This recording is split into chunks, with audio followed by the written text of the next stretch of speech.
Muy buenas, en este vídeo vamos a continuar con el curso de Node.js desde cero, que puedes ver por aquí arriba, en el cual vimos desde los fundamentos básicos de Node.js hasta cómo construir un API REST utilizando Express. Una parte muy importante de todo desarrollo es conseguir publicar el proyecto para que esté disponible a todo el mundo. Lo que vamos a hacer en este vídeo es desplegar la aplicación que tenemos actualmente en nuestro repositorio de GitHub. Te dejo en la descripción el enlace al repositorio para que puedas descargarte el código y trabajar con ello.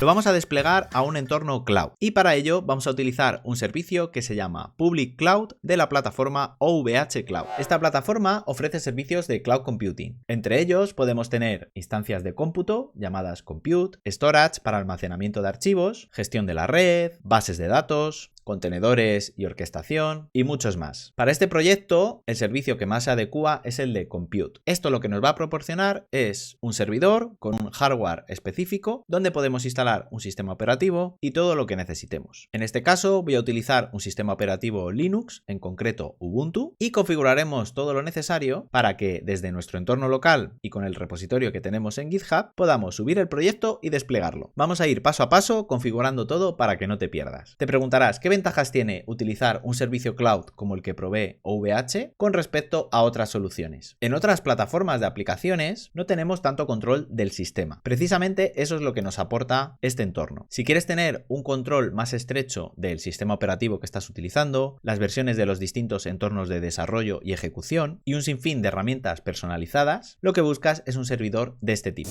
Sobre todo en este tipo de solución cloud que está basada en open source y estándares de mercado como OpenStack, permitiendo así la interoperabilidad. Anteriormente y también a día de hoy existen servidores VPS o dedicados, pero permitían menos automatización.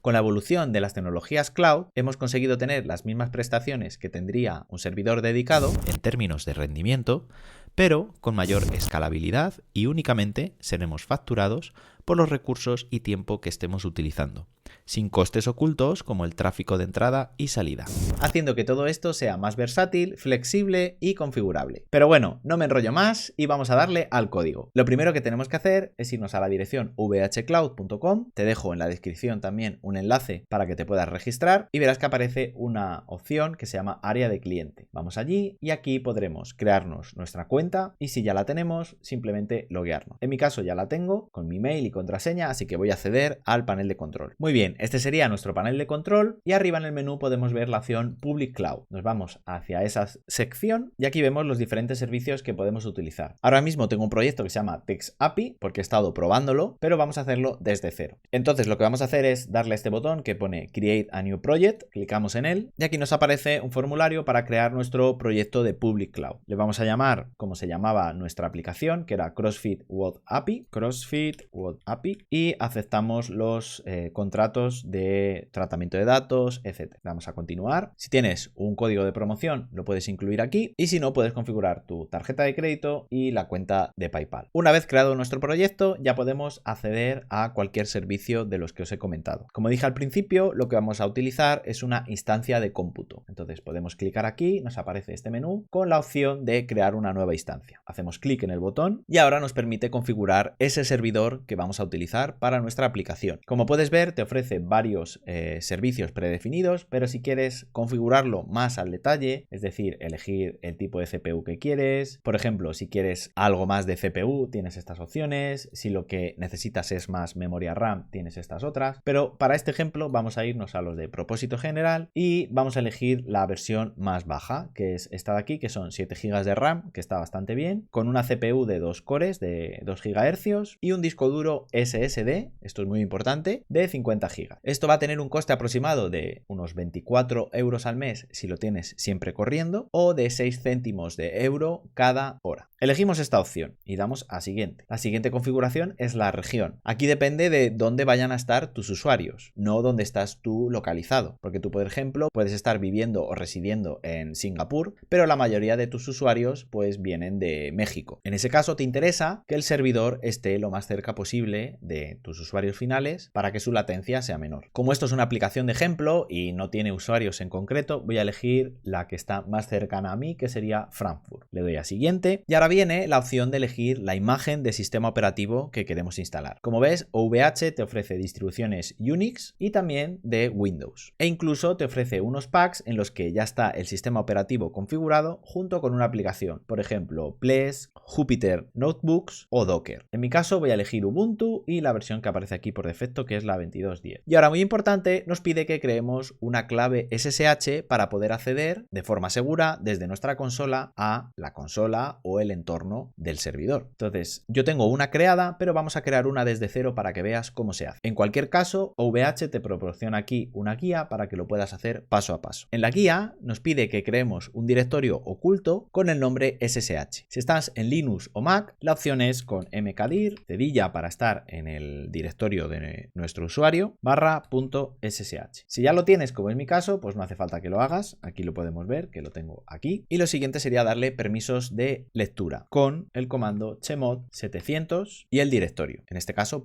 .ssh. Una vez hecho eso, nos dirigimos a ese directorio y aquí almacenaremos nuestras claves. Para crear una clave SSH, el comando sería ssh-keygen y, por ejemplo, la más común, que es RSA, sería con el parámetro "-b" y el número de bits, 4096. Pero tenemos opciones mucho más seguras, como por ejemplo ECDSA. En ese caso, el comando sería "-t", el algoritmo que vamos a utilizar, ECDSA, -A256. Ahora nos va a pedir cómo queremos llamar a este fichero. Puedes usar el nombre por defecto o crearte uno diferente. Por ejemplo, voy a poner id-tutorial no. Nos pide que pongamos como una contraseña para que cada vez que accedamos con la clave privada tengamos también que escribir la contraseña. Esto es muy importante porque en el caso de que tu clave pública o privada haya sido vulnerada, todavía existe la opción de protección de confirmar con una contraseña. En mi caso no lo voy a añadir, pero te recomiendo que lo hagas. Y listo, ya la tendríamos. Si entramos en el directorio, aparte de otras claves que ya tengo, podemos ver las que acabamos de crear, que es esta de aquí, ID tutorial node, que como puedes ver existen dos. La clave secreta sería esta, que es un chorro de números muy largo, y la clave pública sería esta otra, en la que termina en .puf. Esta es la que debemos subir a las plataformas que vamos a utilizar y se comunicará con nuestra clave privada que tenemos en local y que no debemos compartir con nadie. Para ver la clave podemos hacerlo con cat id tutorial node.puf y esta sería la clave pública.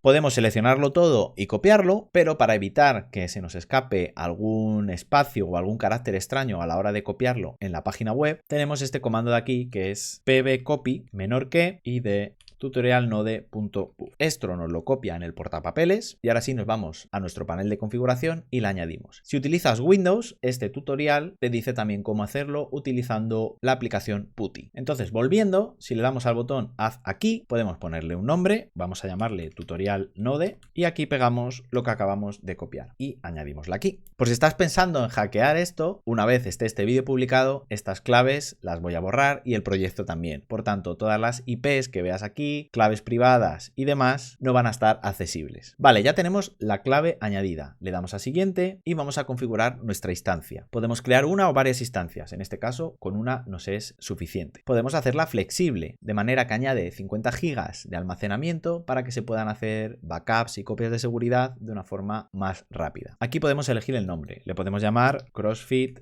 API Server e incluso podemos añadir un script si tuviéramos de post instalación. Como he dicho antes, podemos hacer que esos backups sean automáticos. Esta opción es muy recomendada porque siempre puede pasar algo, que el servidor pues se caiga, se borre algo y tengas la opción de recuperarlo. Así que esto te lo recomiendo. Por supuesto, esto tiene un coste, pero muchas veces este coste merece la pena.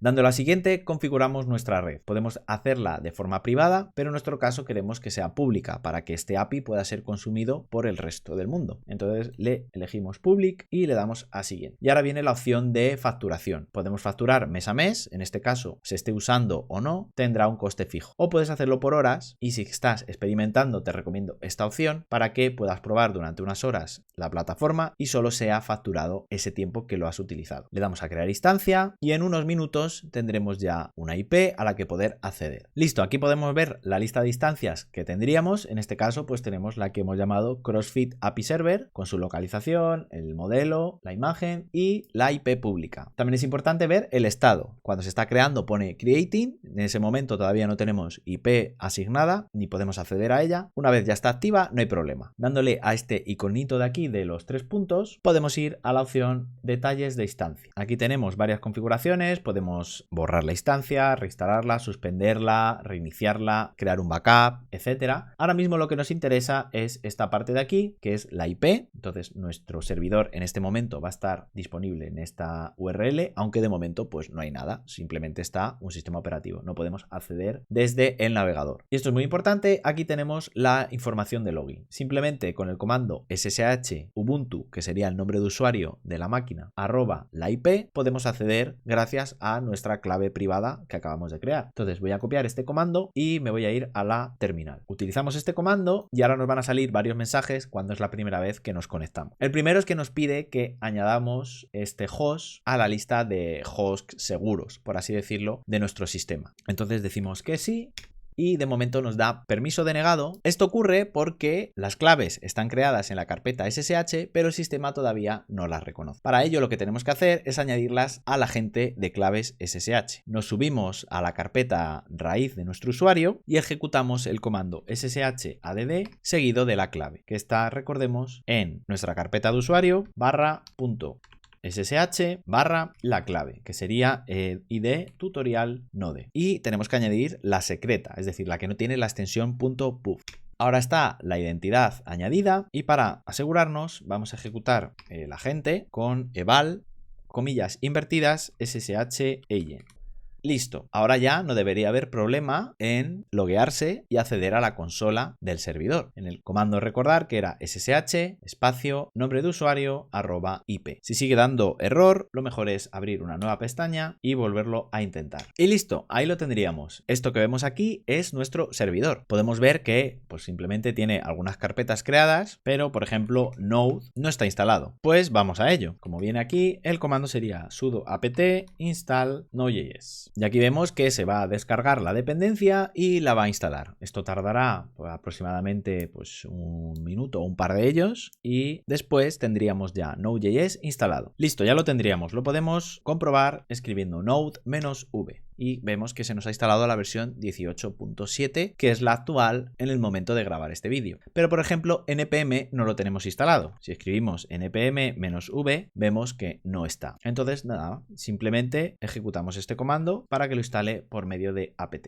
Nos preguntará en alguna ocasión que si queremos continuar, simplemente escribiendo la Y de yes, el programa continúa. De nuevo se conecta al repositorio para bajar la dependencia e instalarla. Y tras un breve tiempo lo tendremos ya instalado en nuestro servidor. Recuerda que esto que estás viendo es el servidor o la instancia de OVH, no es tu sistema. Aunque estás utilizando la consola, te estás conectando vía SSH a otro ordenador, que en este caso pues es este producto cloud que simula un servidor. Listo, ya tendríamos npm. Con el comando npm-v podemos ver si está instalado y ver la versión que tenemos. Muy bien, listo. Lo siguiente sería traernos el repositorio con el código del proyecto. Git ya viene por defecto instalado.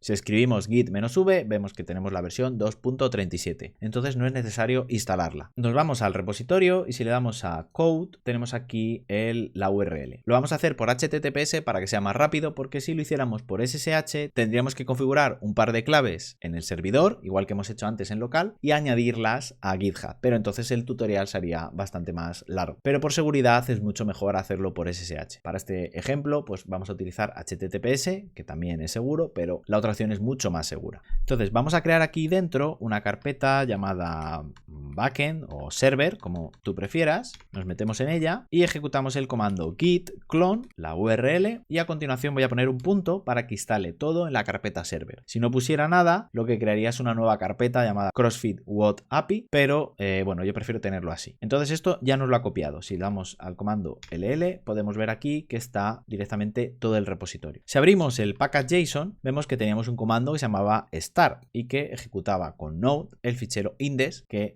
tenía todo. Vale, aquí es importante saber que aunque NodeMon nos permite tener el servidor continuamente corriendo en producción, porque es lo que realmente estamos haciendo, estamos desplegando a producción, no es recomendable. Existen alternativas mucho mejores, como por ejemplo PM2. PM2 es un paquete de Node.js que podemos instalar por npm y que nos permite que el servidor esté continuamente corriendo. El servidor de Node, es decir, nuestra aplicación backend. Porque yo, si ahora mismo ejecuto npm start, nos va a dar error porque tenemos que instalar antes las dependencias, que lo vamos a hacer con npm install, ya que recuerda que cuando subimos al repositorio nuestro proyecto, en el git ignore siempre ponemos node modules, que es la carpeta donde están todas las dependencias, para que no se suban al servidor. Entonces con npm install lo que hacemos es instalar las dependencias con su versión correspondiente. Ya tendríamos nuestras dependencias instaladas, entonces ahora npm start no da error, pero lo que te quería comentar aquí, que aunque ahora mismo está corriendo el servidor, nosotros si salimos de la sesión de usuario que tenemos abierta con el servidor, es decir, con la instancia, la aplicación se caería y esto no nos interesa. Nos interesa que el servidor esté corriendo, es decir, la aplicación esté ejecutándose sin necesidad de tener que estar nosotros entrando y dejando esta terminal abierta. Si no, no tendría sentido tener una instancia cloud. Ahí entra PM2 u otras alternativas que hay. También podrías crear un fichero de AppStart, pero quizás es un poco más complejo. PM2 es la opción más rápida y tampoco es tan mala. La única desventaja que habría es que PM2 se basa en Node.js y si por algún problema o cualquier circunstancia Node.js deja de ejecutarse en tu servidor, PM2 se vería afectado. Por tanto, es más conveniente que utilizáramos algo del propio del sistema operativo para hacerlo. Para asegurarnos de que está corriendo antes de instalar nada, lo que vamos a ir es a la URL, pero la URL recuerda que no es localhost 3000, sino que será la IP que nos da el servicio, que tenemos aquí. Entonces, si copio esta IP, la pego aquí, le pongo el puerto 3000 y después nos vamos a API versión 1 docs, tenemos nuestro Swagger que ya vimos en una clase anterior, que es una documentación de las URLs o endpoints de nuestro API REST. En este ejemplo solo tenemos este endpoint de tipo get que nos devolvía una lista de ejercicios, de workout. Aquí podemos probarlo, entonces vamos a darle a tryout, execute y podemos ver que nos da la respuesta. Si lo quieres ver realmente, como sería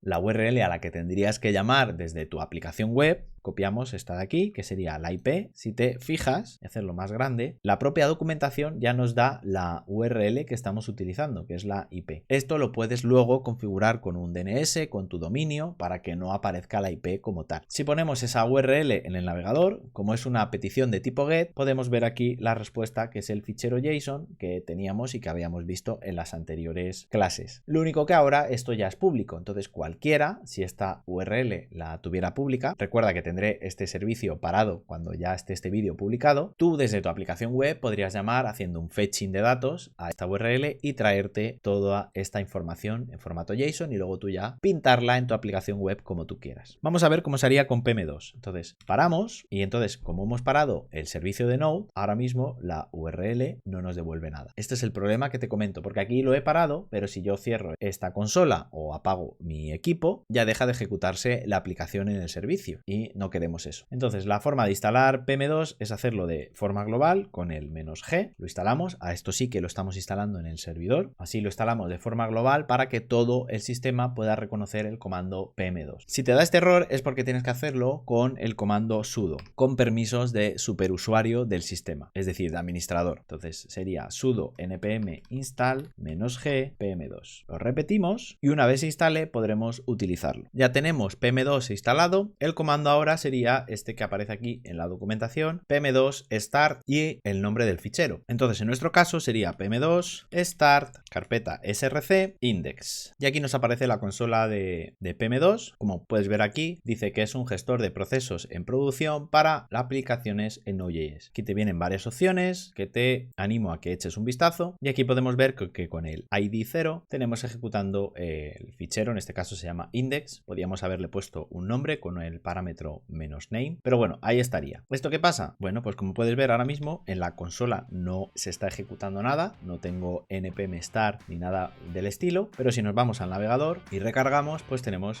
el API y también tenemos la documentación como estaba antes. De hecho, yo ahora mismo puedo salirme del sistema, logout, entonces ahora mismo estoy en mi local, incluso puedo cerrar la terminal y la aplicación sigue corriendo. Como ves, doy a recargar o command R y sigue todo ejecutándose perfectamente. Incluso vemos pues que sigue devolviendo la respuesta JSON.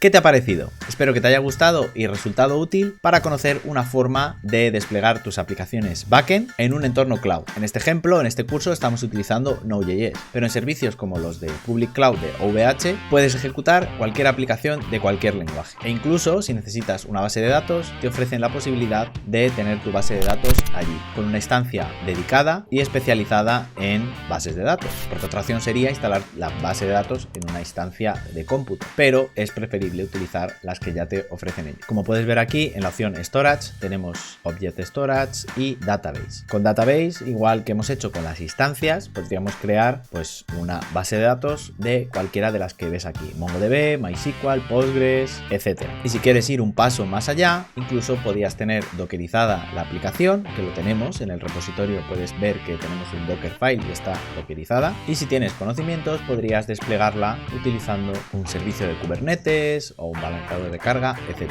Déjame en los comentarios qué te ha parecido, dale un buen like a este vídeo si te ha gustado y si no lo has hecho ya, suscríbete dándole a la campanita para no perderte ninguna notificación. Por mi parte, nada más, nos vemos en el próximo vídeo. ¡Chao!